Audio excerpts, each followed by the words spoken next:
My thoughts on the Iliad, it is that its core debate focuses on glory, and suffering. That sometimes we seek glory as human beings in order to avoid suffering.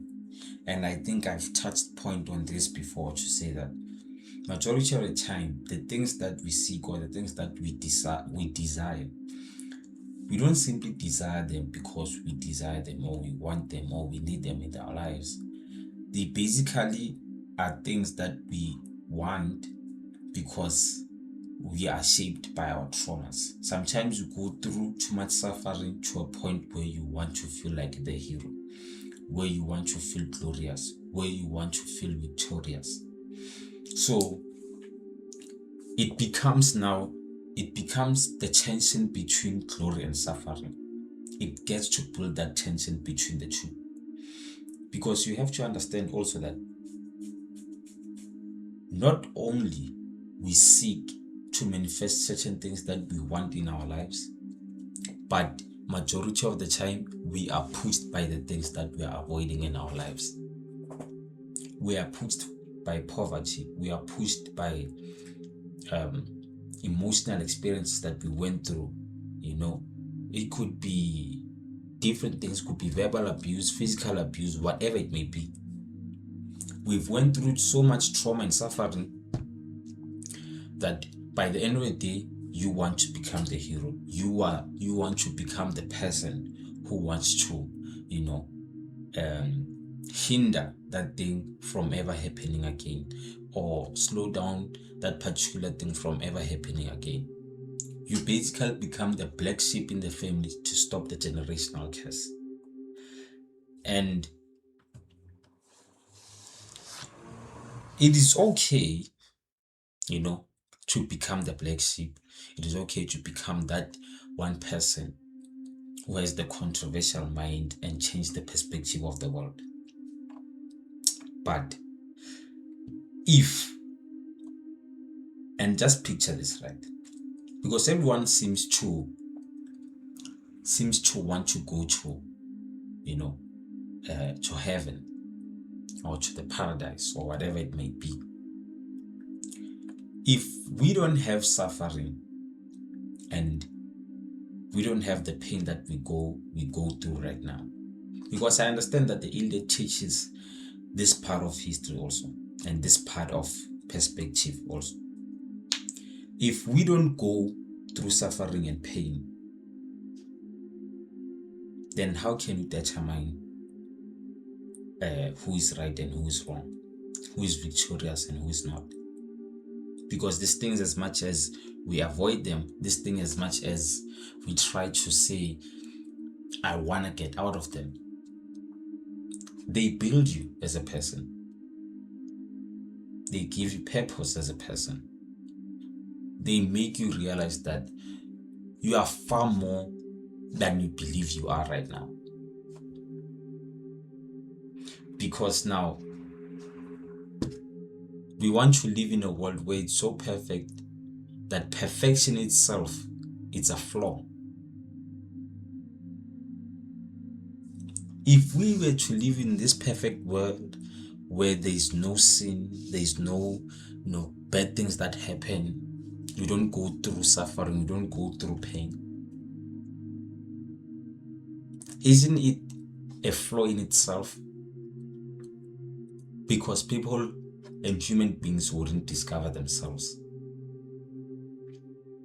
You wouldn't understand that at this point I am wrong, at this point that I am right. Even though I would say morality is subjective. I know I always say that. But at some point, morality needs to be implemented in order to draw the line and to draw boundaries. But in a perfect world, when now everything is so perfect, nothing goes, astray, nothing goes to the opposite side.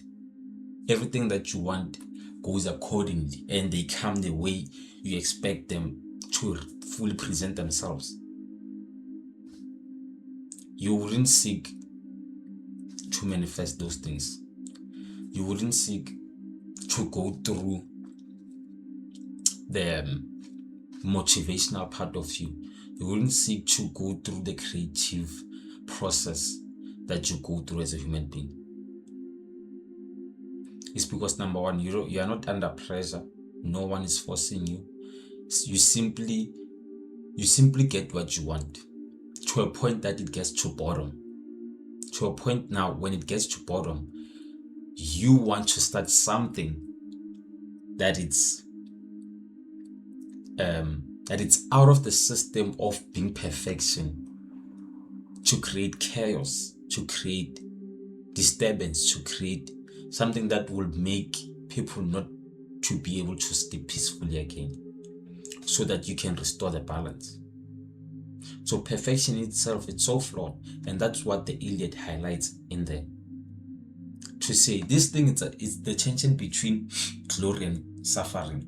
And as much as we seek both, and it both has its motivators, we still have to understand that as much as you seek glory, and the glory that you may be seeking could be peace and freedom. Peace and freedom is flawed in itself. Chaos and disturbance and whatever it may be, it is also flawed in itself, because you must learn to keep the balance between the two. And it comes to a point where it also emphasizes a world without moral justice. That the gods don't reward good, they petty and divide and use humans as pawns. Right? And the only justice is force. Whoever is strong wins today, but tomorrow they lose. And you have to understand that he who comes first shall enter last. It's simply how the universe works. It's simply how your life also operates. Those who seek things, or those who want things in the shortest of ways, they don't gradually take their time to get to that particular thing. Majority of the time, they never get it properly. It's because the universe has its own system in place. The universe understands the law of balance. Right? Everything has laws, everything has regulations. Everything, you as a human, you have laws and regulations. You know what you must eat and what you must not eat during which season. Same as the universe. Same as your phone. Your phone has laws and regulations. It knows what type of a game you should install and what type of a game it cannot install, because your system cannot run over certain gigs of RAM or over a certain space. Everything has systems and regulations. Everything has laws and rules that it has to abide by. Same as the universe. It's all intertwined. It's all connected. But the Iliad also emphasizes that the universe or the gods themselves, they don't perceive good as good because they don't understand what good is. You simply have to use force to get your way around the world. But remember, the power that you get as a person or as a human being, too much power, it comes with a hard downfall. The higher you get, I guess you know the answer to that. So it also explains that as much as Achilles was so victorious, as much as Achilles was the greatest warrior, at some point he would have to depart this earth. And he was asked to choose to whether become the famous or the most person known, or to become a normal person who is, simply going to live a longer life. If he chose fame, then it means he would live a shorter life. And if he chose the other, he would live a longer life. And he simply chose fame. He simply chose fame because the gods put him to a chest. The gods, and Achilles understood this, and that is why I'm going to go back to the point so you can understand what I'm trying to paint here. Achilles understood that the gods didn't like people who were virtuous, because the gods, they don't work through moral systems that human beings implement so that they can keep the social order, so that they can avoid people doing things that are so absurd to a point that they make everyone so scared to be in a certain environment. The gods understand the willpower, right? The power in itself. Because the power also, it's an entity. It's a force.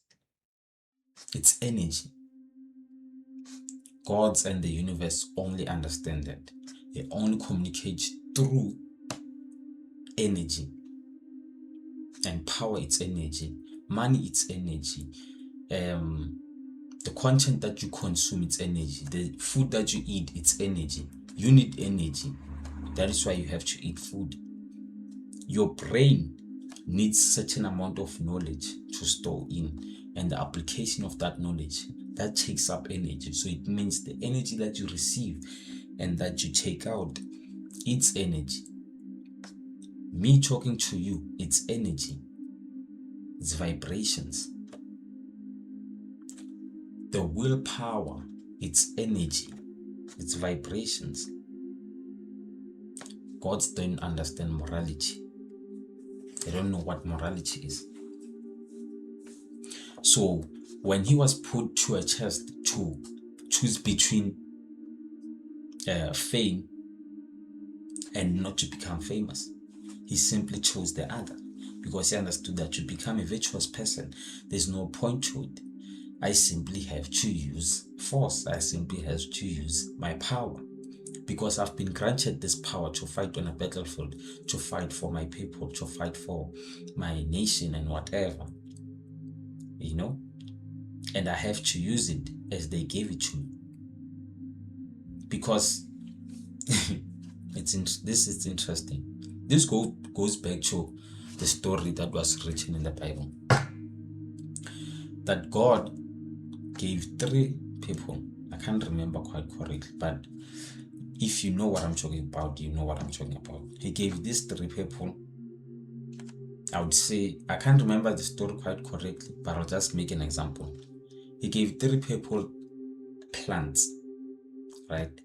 These plants, when you plow them, you obviously get food. You can get the fruit. Let's, for example, he gave them apple trees. 3 people. The first one, they asked him, God asked him, what did you do with the plant? He says, well, I planted it and he gave me a fruit, and I decided to eat that fruit. I said, okay. Went to the second one. The second one said, what did you do with the tree that I gave you? He said, I still haven't planted it, my Lord. I'm awaiting for your orders. He said, okay. He went to the third one and said, what did you do with the plant that I gave you? He said, I planted it. And when I planted it, I found out that there's seeds in this fruit, so I decided to plant more. So now I have a whole field of apples that can feed many generations, my family, my community. And from that point, God never gave the other 2 the trees to plant again. And people would say, yeah, maybe that's wrong, maybe that, it doesn't matter. The whole moral of the story, or the whole point of the story, is that Achilles understood that he was given this great power. He was given this purpose that he had to use. If you don't use it, you lose it. So he decided to become famous for a reason, even though he knew that his lifespan will become short. He had to use it to his advantage. And that is why even today, his name still lives on, even though he had a short lifespan. And that's how it simply works. And then the Iliad also touches on the point of every hero's excellence is also their doom, which is something that I just talked about right now. That you can be the greatest of whatever field you are in, but at some point, it is the one that is going to destroy you, you know. But don't you think it is better to be destroyed by something that you yourself love, other than getting destroyed by something that you completely had never had anything to do with it? You know, so the Iliad kind of teaches you that with the great power that you hold comes great responsibility, but that responsibility at some point it can turn out to be the very weapon that can be used against you. You can be a weapon against your own self. You know, you can be the very thing that you were avoiding, the very threat that you are avoiding. You can be that particular thing. But my question becomes, wouldn't it be better to become your own weapon? Wouldn't it be better to become your own threat, other than having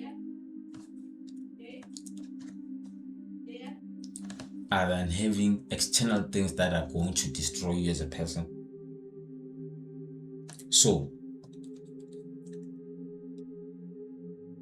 the whole point that I'm trying to lay to you guys is this: life, you know, it's full of suffering, and suffering is inevitable. You can never avoid such. And there's no one who's coming to save you. There's no one who's going to try and help you. But the only meaning is in how you face that particular chaos that you go through as a person. That's what paints the picture for you.